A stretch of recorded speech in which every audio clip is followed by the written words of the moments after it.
Yes, na swali. Ndoa nyingi pia tumekuwa tukipata malalamiko za walokole zinavunjika wakisema katika ndoa wanaume au wanawake yani hawana vionjo katika tendo la ndoa. My question, kuwa na vionjo extra katika tendo la ndoa kwa watu waliokoka ni dhambi?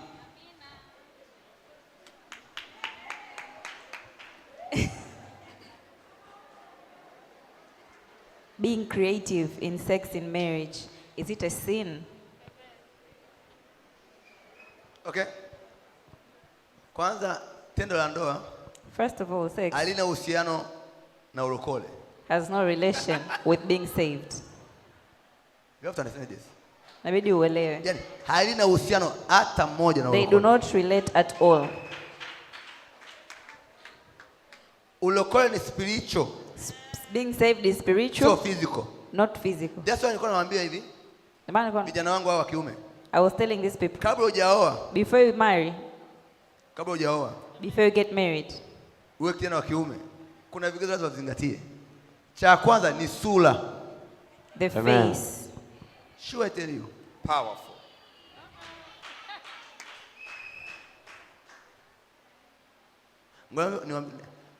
Nimeona wachungaji wengi, I have seen many pastors na watumishi and servants, wanaanguka kwenye ndoa, wanaacha ndoa zao. They leave their marriages. Amen. Amen. Na mabinti wengi, and many women, wakiolewa wanabadilika. When they get married, they change. Mgeuke binti yako hapo, mgeuke, muangalie jirani yako wa kiume na kike. Mnamwona huyo amependeza eh? You see how she looks good. Ndiyo. Yes. Anayemwangalia sasa hivi, the one watching her now, anaona ni mzuri. He's seeing that is pretty. Ndiyo. Yes. A good woman, beautiful. Ninakuhakikishia inawezekana ni mzuri kwa sababu amevaa hizi nguo. It's possible because she's wearing these clothes. Sio nakwambia. Lakini ukienda nyumbani kwake anakokaa sasa hivi, ile asubuhi ile jioni ile, when you look at her house, kale kango ambako kanakavaa, the clothes that she wears. Are you getting? Yes.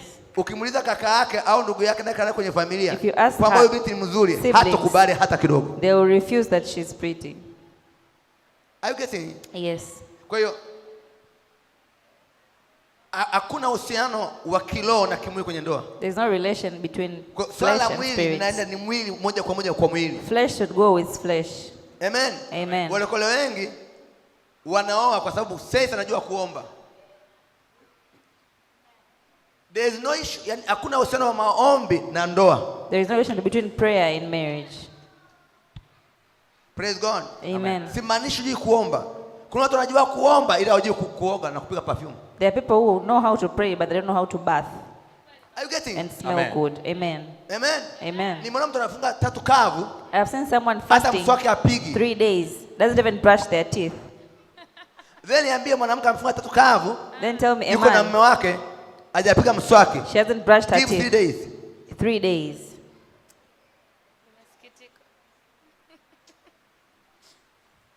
Praise God. Amen. Kwa hiyo walokole wengi ndio maana sometimes watu wa mataifa wana akili kuliko watu wa duniani. Amen. People of the world are more clever. Amen. You have to learn than spiritual people. Amen. Nimewajibu eh? Amen. Yeah.